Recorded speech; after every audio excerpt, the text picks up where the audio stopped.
Welcome back to the first team. Joe DeLeone and Ryan Roberts, NFL draft analyst for A to Z Sports. Today, we're going to be breaking down the film for the Alabama-Wisconsin game as we've done so far this season, taking a look at how certain guys might have popped on film, which guys maybe underwhelmed a little bit, but there's going to be a lot of praising going on for this Alabama defense. And I just said this to you, Ryan, before we started taping.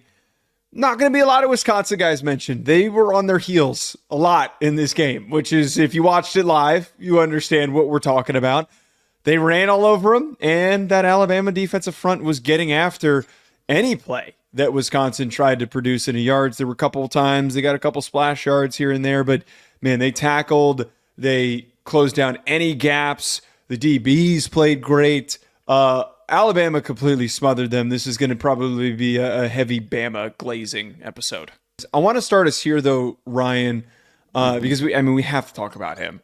Okay. Jalen Milroe, what were your thoughts on his performance? Because I still think what stands out to me is that he just looks so much more poised. He just looks like such a different player. He's not all the way there yet. I'm not ready to rush to the Jalen Milroe first-round pick table that not everyone's doing, but there's some people that are doing that a little bit too reactively.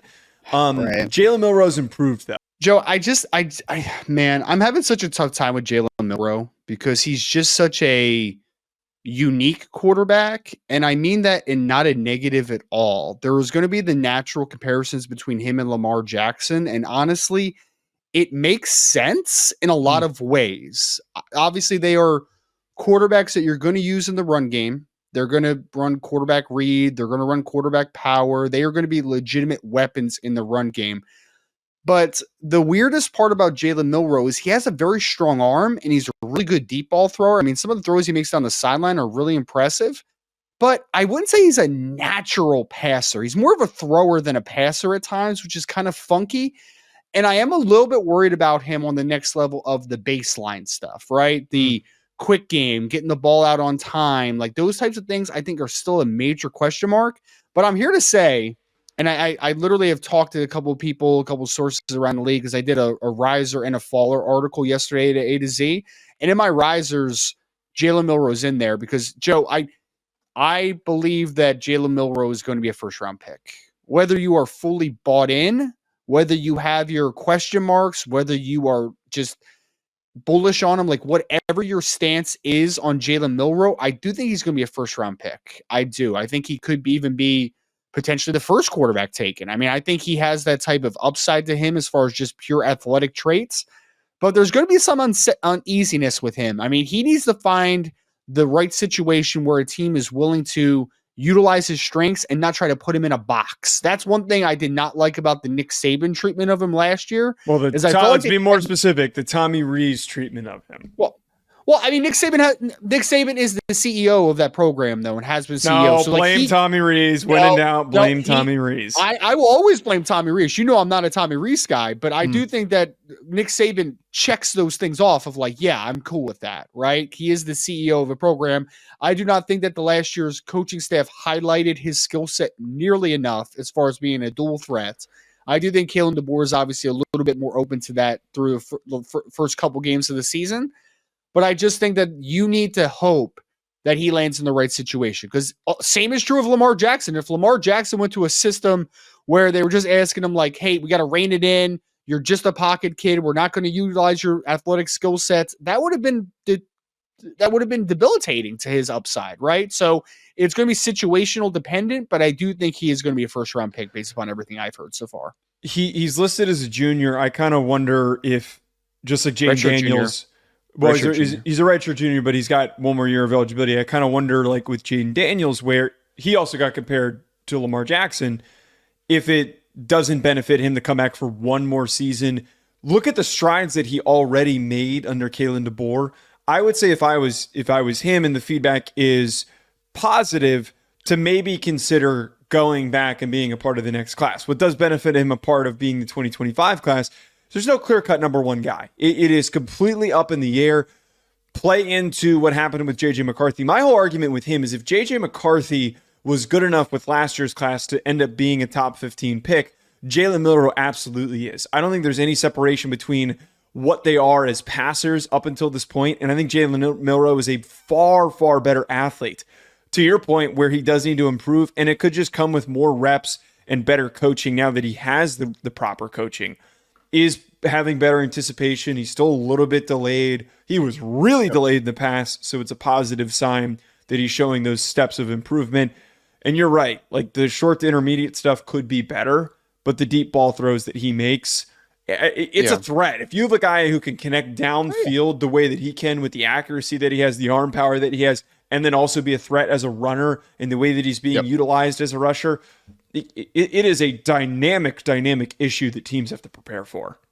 Well, I mean, but like the fault is that it's not the ceiling conversation because he's got a great ceiling. I think it's the floor, and not a floor as in me saying that he can be.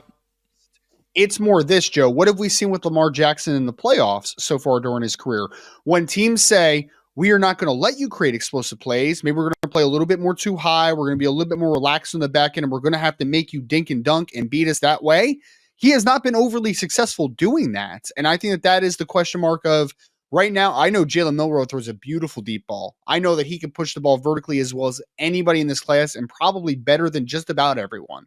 And I know he's a dynamic runner, but can he do the little things, the little intricacies, the down-to-down minutia of playing the quarterback position to be a great player on the next level? I need to see a little bit more for me, right? Because I actually don't think he's like inaccurate either. I think his accuracy is fine. No. I think it's more he's been that dude as an athlete for as long as he can remember. So like he can hold on to the ball forever. He can push the ball vertically because he's never really been able to be stopped doing that type of stuff. So I just think it's that down-to-down consistency that I still need to see. But in this class where Carson Beck is fine, like he's a good player. He is a good player, but I do think that there's going to be some people that are going to poke holes in him. Shedeur Sanders, I think there's going to be some people that poke holes in him.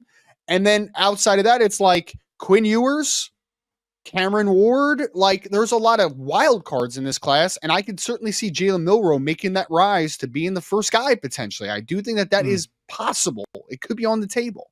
Let's talk about this Alabama defense, though, starting with some of the front seven guys that really flashed for me. You mentioned that there's a long list of defensive linemen that we could probably talk about. The first props has to go to LT Overton. Transfers from Texas A&M. He had a couple like big plays where he completely took off Brady Locke's head, where he just blasted him into the ground.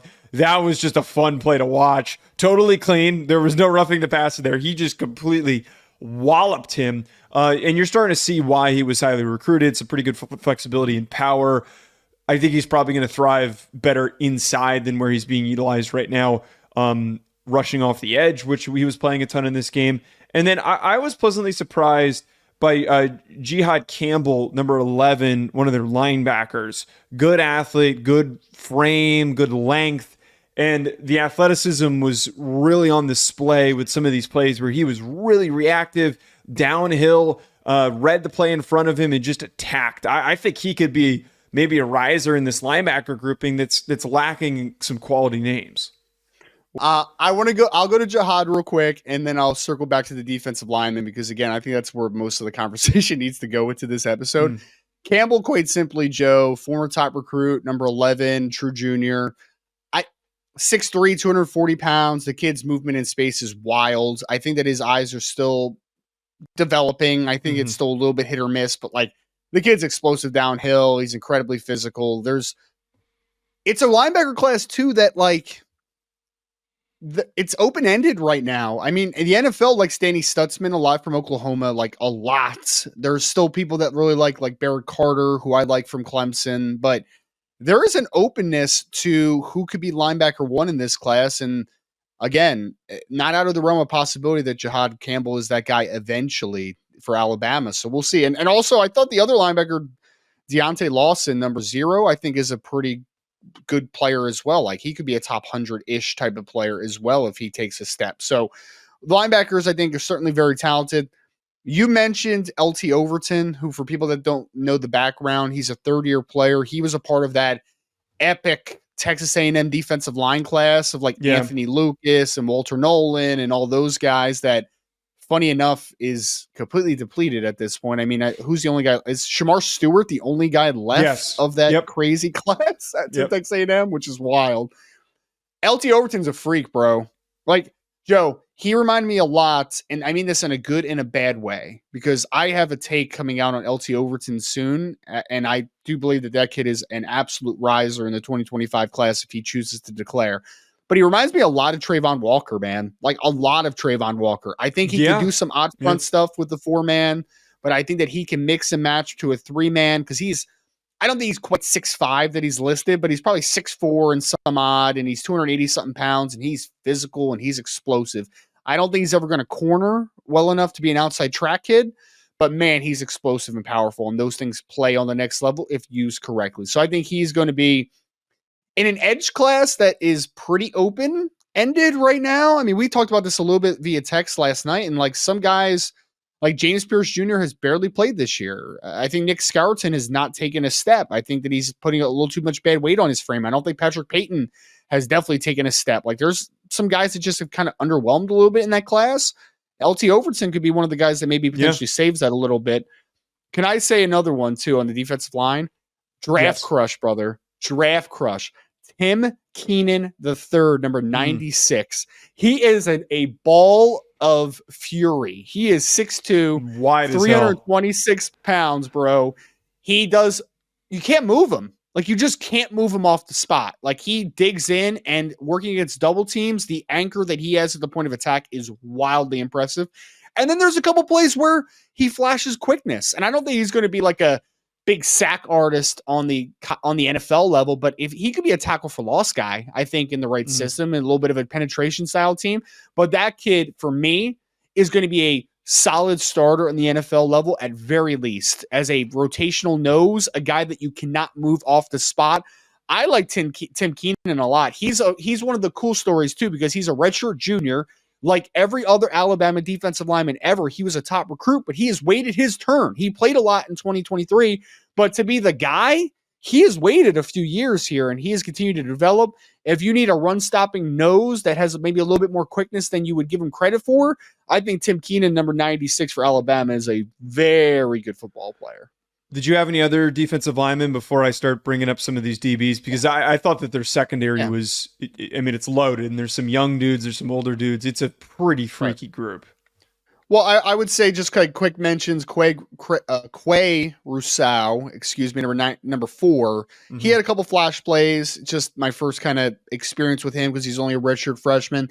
The other guy, Joe, that the NFL likes pretty well is number 50, Tim Smith, who's kind of a bigger body kid. I know you mentioned Jaheim Otis, but Jaheim didn't really pop for me in this game necessarily, but Tim Smith, body beautiful, 6'4", 314 pounds. I think he's still very inconsistent, but he might be one of the more talented interior defensive linemen on this team. He looks the part. He moves well. I just don't know if he necessarily has fully developed into a player, but he's probably a guy that's still going to get taken like top 150, top 175, maybe a rotational player on the next level. Talk about some of these defensive backs.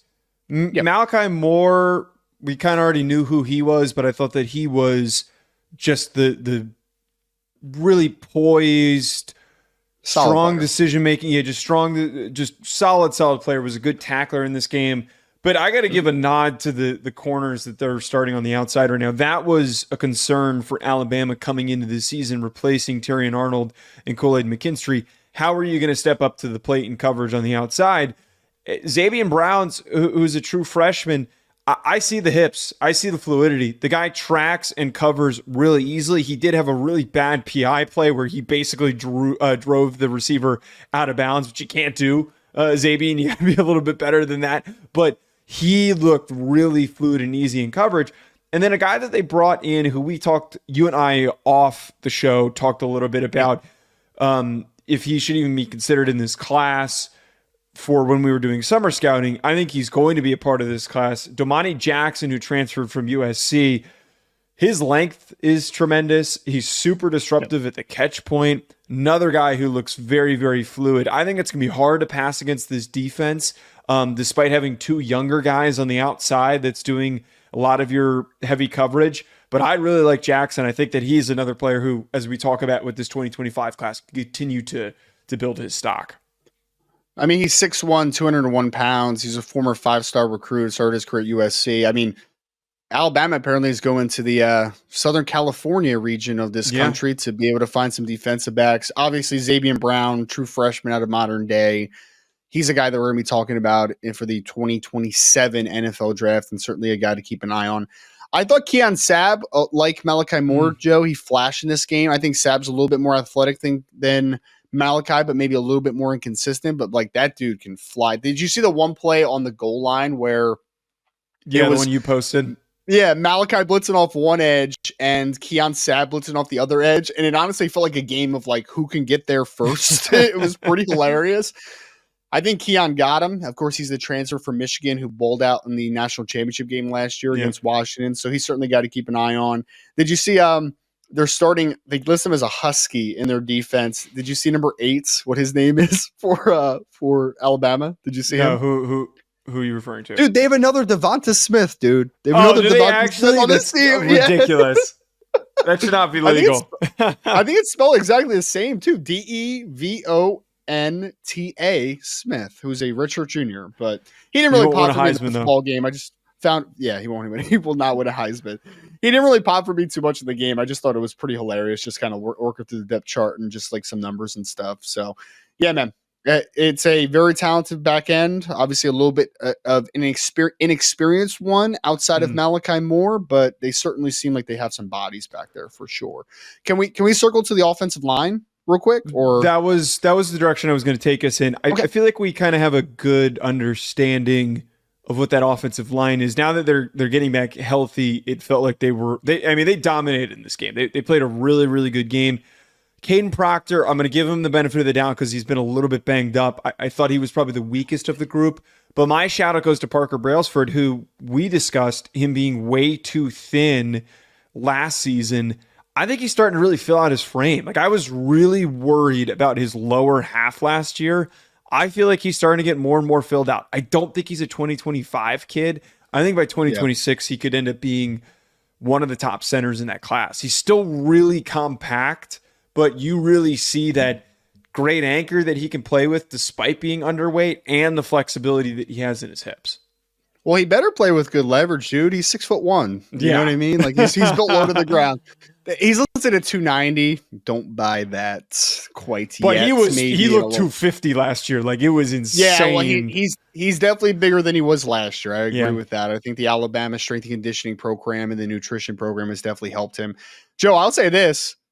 Tyler Booker looks like he is filled down a little bit, and I mean in a very good way, dude. Like his highs in this game were utterly dominant. I mean, he was playing with Wisconsin's dudes at times, dude. Like he was just so physical. I'm still high on Tyler Booker. Caden Proctor, I think you mentioned a little bit. Like I just think Caden has too much weight on his frame. Like he's just got some dense ankles where I just don't think the change of direction stuff is ever going to be good. So I do think that just losing a little bit of weight would probably help him. I don't think he needs to be, I mean, what do they list him as right now? What's he like 360 or something? I just 369. Like, I don't think he needs to be 369. You could be 350, it's hurting him. And it's hurting him. It is.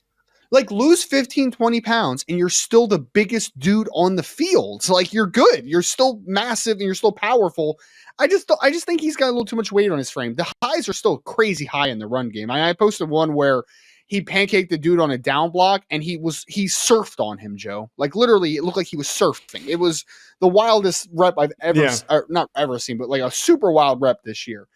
Jaden Roberts, the right guard, number 77, who's got some fans. I want to like him so much, and there are flashes. He just lunges, man. I think he's a little bit over aggressive and gets over his skis too much. He is pretty athletic. He is very powerful, and his highs are really good. I just think that his lows are just way too low for me right now. He's a little bit of a feast or famine blocker right now, and that will hurt you on the NFL level because defensive linemen are smarter and will let you get over your skis and let you get off balance and then take advantage of that. It kind of helps having a guy like that now having Brailsford next to him because you could kind of see what you're talking about. There were instances where Brailsford's patience and awareness kind of reels in that over aggressiveness when they're on double teams and things like that. There was one play though, I can't hype up Brailsford enough. There was one play where he just totally tracked to the second level, and it was like poetry watching the whole offensive line work on this zone play as they just kind of flowed to one direction. And that goes in line with the running back who stood out the most to me. It's not Jam Miller, it's Justice Haynes. I think that Justice Haynes is the best running back on this team, and I think that eventually he's probably not going to emerge as the primary ball carrier. But eventually, if there is an early name to pay attention to in that 2026 running back class, he's a true sophomore, I think it could be him. He's got great feet. The patience of the visions that he had in this game, there were some small cracks that you kind of saw him waiting, and then boom, he would hit it, knowing how to use his feet and then how to break in and out of those cuts. They've got a great running back room, and they've got some great running back depth. I think that Jam Miller and Justice Haynes are kind of similar-ish athletes. I think they're relatively same size. I think they're pretty compact, low to the ground. I think they're kind of one-cut runners. You know, the other running back, Joe, that got into the game that I was pretty impressed with was Richard Young, number 9. I think that he was a big-time recruit as well. He's a redshirt freshman, though. They're kind of like easing him along a little bit, but that kid might be the most powerful of that group. I just don't know if he has the nuance of the other guys right now and kind of the feel for the game, but yes, it's a very talented running back room. Justice Haynes, for people that like the background stuff. Veron Haynes, that played with the Pittsburgh Steelers and was a Georgia Bulldog. That's his dad. And it was actually a big recruiting win when he chose not to go to Georgia and he chose to go to Alabama, which is kind of hilarious. But yes, I think that we can always depend on Alabama having some really talented players in the backfield. It's kind of a foregone conclusion at this point. One guy, Joe, I think we talked about last year, just kind of rounding out the offense a little bit. I wouldn't say, like, this kid's a borderline draftable player, but I wouldn't be shocked if he latches onto a roster because he's a good blocker. CJ Dippery, who was the Maryland transfer at tight end, he's not a receiver, man, and he's not going to be like this big time dude in that capacity. I think he only has like only a couple receptions on the season for Alabama, but he does a lot of the dirty work in the run game, man. He's a pretty functional blocker. He's listed at, I believe they have him like 6'5". I probably have an official on him somewhere, but he's 6'5", 262 pounds. If this kid latched on as a blocking tight end, as like a third tight end on the NFL level, I wouldn't be shocked at all because he does that pretty well. Ryan, did you know Ryan Williams is 17 years old? Never heard of Ryan Williams before, man. Never heard of him. We don't need to keep bringing that up, but I have to absolutely give him a ton of love. You watch him, he's a freak. Yeah, you watch him play, and it's almost like foregone already after one big game. He looks like a junior, the way that he plays. And it's different from the Jeremiah Smith hype, where Jeremiah Smith literally looks like he's 21 years old and he plays. He looks like Julio. Yeah. He looks like Julio. but the thing with Ryan Williams is he looks like he's comfortable already. That's the thing that's really hard to come by with these young guys, is that they look indecisive. They kind of look like they lack some confidence in what they're doing, but he looks confident as all hell. Like I think he knows his ability and the way that he can make plays. There was one, I don't know if it was like a choice route where he ran like a hitch, and I don't know if it was designed for him to come up field if there was enough of a cushion and if Jalen Milroe extended the play. I don't know what the play design was there, but he was smart enough to see, hey, Jalen's trying to get out of the pocket. He's looking my way. I need to extend up the sideline. He's going to try and find me. And it was just really good flow by the two of them to make that connection. And then he had a ton of yards after the catch. What's super impressive, though, what I love about him is the release and how quickly he gets upfield. He blew past on that touchdown that he had. He blew past the slow-ass Wisconsin DB that was covering him in the slot. He's going to be a problem. Him and Jeremiah Smith are probably going to be wide receiver 1, wide receiver 2. It's going to be a no-brainer in that class. More than likely. I remember covering Ryan Williams a little bit because Notre Dame offered him as a recruit like every other school in the country did, but he was originally a 2025 recruit, obviously, and then he reclassified to 2024, which is why he's 17, and everyone keeps talking about that, right? Like, obviously, he's a young cat. But, Joe, I never really followed him too much as far as, like, his game in high school because he wasn't coming to Notre Dame, obviously, right? And he was an Alabama guy very early and then decommitted, but then recommitted and all that type of stuff. The coolest thing about Ryan Williams, though, for me, is when I first saw him move on the field for Bama, like the first game of the season, I thought he was like 5'9", 170 pounds because of how explosive he was and how quick he was. And then you look it up, you're like, oh, that kid's 6 foot, 180 something pounds. Like, that's pretty different, right? Like, he's going to be 6 foot, 190 something pounds and be the athlete he is and be as explosive as he is. So yeah, he's going to be a pretty good player, man. We're going to have, but I want to close out with just any Wisconsin guys that stood out, but that 2027 class is going to be insane. It already looks insane because we're going to have DJ Lagway, we're going to have Dylan Raiola, and then we've already got 2 stud freshman receivers who are just doing some bonker stuff. Only guy in Wisconsin I wrote down, Ryan. I only had one guy written down because I thought that they got whooped.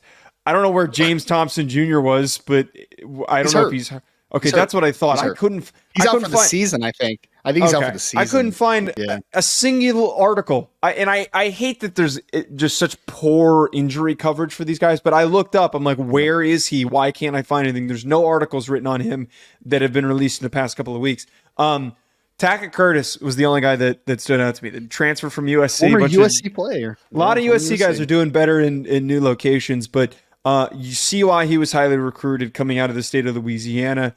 Reactive, downhill. Could have been a little bit better on some plays because you can still see he's a young football player still figuring things out. Sure. But I think that if there is somebody who emerges as another Wisconsin linebacker to get drafted highly, it could be Tackett Curtis. Yeah, so I just looked it up. ESPN did have an article on James Thompson. He had a season-ending upper body injury, which if we're going to speculate, is either probably a shoulder or a pec, but who knows exactly what it is. But yeah, he was the guy that I was most excited for to watch this year, and unfortunately, he's gone for the season. The one guy I had written down, Joe, who quietly had 9 receptions for 83 yards and a touchdown. I like Will Paulding, man, the little slot receiver from Wisconsin. I had him written down for RPM as like a kind of guy to watch who could be late round draftable, but he's got no one to throw him the ball. He killed LSU, dude. He killed LSU in the bowl game. So 5'10", 190 pounds. He was a Cincinnati kid originally. He actually, Mike Brown, who's now the wide receiver coach for Notre Dame, who's not doing a good job, by the way, but that's a conversation for a different day. He was the wide receiver coach in Cincinnati, and then he went to Wisconsin, and Will Paulding followed him from Cincinnati to Wisconsin, has been the leading receiver at Cincinnati 2 years ago, at Wisconsin last year, balled out in the bowl game against LSU, and then, again, 9 catches for 80-something yards and a touchdown against Alabama, so he had a pretty good showing overall. I don't think there's anything dynamic about him, but I do think he's really smooth, man, and he understands where to find spots in defense as well, and I think he's going to kill zone coverage. So as a potential day 3 player, probably more than likely in the 2026 class, I think Will Paulding could play in the NFL level for what he does well. Yeah, he's like the only explosive offensive player that they have, and they still don't find him the ball in enough instances to create for himself, which is frustrating. I said something horrible game plan, by the way. What's a horrible game plan by Phil Longo? It's let's throw the ball a million times to start the game, but all the options are going to be short to intermediate, and then after we've gotten punched in the face and we're losing, we're going to start running the football. Like, what the F was that? I have no idea what Phil Longo's doing. He stinks as an offensive coordinator. What were you going to say? Yeah. Well, actually, I'm glad that you cut me off because I have decided not to say the statement that I was going to say because it could be somewhat insensitive. So we're not going to say that on air. I bet it was Tyler Van Dyke related. At Joe DeLeone, at Ryzen. Okay, so I just implied that I would have said something insensitive about Tyler Van Dyke. He's not a draftable guy, so we're not going to talk about him. At Joe DeLeone, at Ryzen Draft, at First Team Pod on Twitter. Hit the subscribe button, leave us a 5-star review, drop a comment below on what you think, and we're going to be back later on in the week with LSU versus South Carolina.